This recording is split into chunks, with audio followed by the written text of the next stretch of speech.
Rowdy शीटरों, land ग्रैबरों, सरखे की वारदातों में मुलव्विस और गैर कानूनी शराब फरोख्त करने वालों पर पुलिस की गहरी नजर।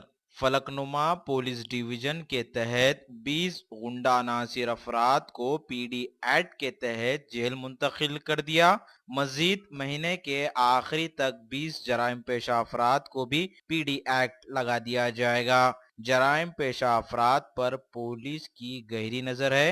मीडिया से बातचीत करते हुए फलकनुमा के असिस्टेंट कमिश्नर पुलिस एम.ए. बारी ने बताया, पीडी एक्ट्स केसेस अब तक हम 20 पीडी एक्ट केसेस हमारे एरिया में लगा चुके हैं और 20 केसेस के प्रपोजल्स हमारे ऑफिसर्स तैयार कर रहे हैं और करीब में हम इंशाल्लाह जो भी बदमाश है, जो भी राउडी शीटर है, लैंड ग्रैबर्स है, उसको हम अंदर लाने की कोशिश कर रहे हैं। इसी तरह से चंद्रायन में भी लैंड ग्रैबर्स के गैंग 2-3 गैंग के ऊपर काम चल रहा है।